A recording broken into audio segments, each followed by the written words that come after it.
Bismillahirrahmanirrahim. Esselamu aleyküm əziz bacılarım. Bu günlərim dərs içi keçirik. Cəzmdə dərsimizin adı digər bir adınız çıxın da deyilir buna. Yenə deyirəm sizə, adları yadımızda saxlamağa ehtiyac yoxdur. Çox asan mövzudur. Bu mövzumuzda elə bir xətt altdan qoymaqdır, üstdən qoymaqdır. Heç nəylə burada əlləşməyəcək. Bir dənə şey var, onu yadınızda saxlayacaqsınız. Bir dənə şey keçir. Deməli, demişdik ki, bu xətt hərfləri təmsil eləyir. 28 dənə hərfimiz var idi. Baxın, 28 hərfin üzərində bir dənə belə yumruq işarə gələrsə, bu olur cəzm. Cəzm nədir? Keçək onu izah edeyim. Biz kesin dersimizde geçmiştik ki bazıları. Mesela ki bu harfimiz bizim neydi? Bu. Helan Bey. Üstüne xətt gələndə nə olurdu? Əyə yazıyorduk. Yanına ə yazıyorduk. D olurdu. Ama bu derste deyirik ki budur. Bunun üzerinde cəzm gələrsə, sırf bir yine bu. Bunun özünü yazırıq. Baxın, bu heç bir hərəkət falan, heç nə əlavə eləmirik. Sadəcə hərfin özünün adını yazırıq buradan. Yəni rahatdır. Məsələn ki, bu hərfimizin adı nədir? Hərfin adı nədirsə, sırf onu yazsınız. Normalda baxın, üstündə belə xətt olanda nə olurdu? T, düzdürmü? Amma bu xətt yoxdursa, bunun yerində belə yumru burada işarə varsa, bu olur T. Hərfin sırf yəni adını deyirik. İndi məsələn sizə örnəklərlə də izah edeyim başqa şəkildə. Məsəl üçün, indi 2 dənə hərf yazım.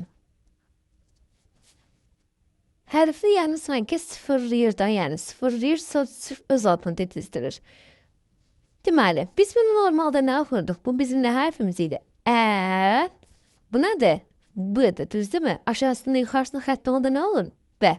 Biz de Kur'an-ı Kerim'i neyin yeri? Sağdan sola okuruz. Ne oldu? B. B oldu.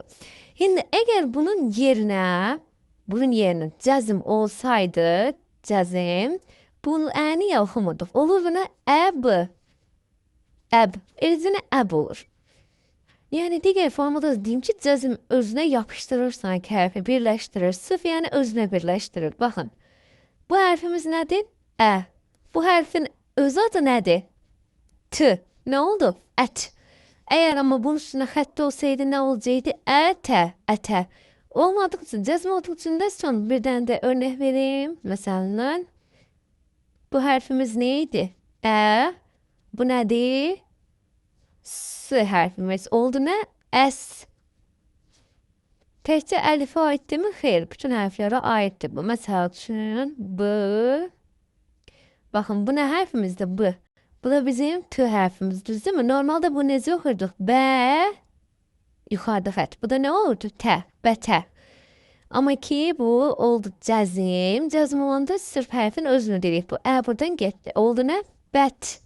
Sağdan sola.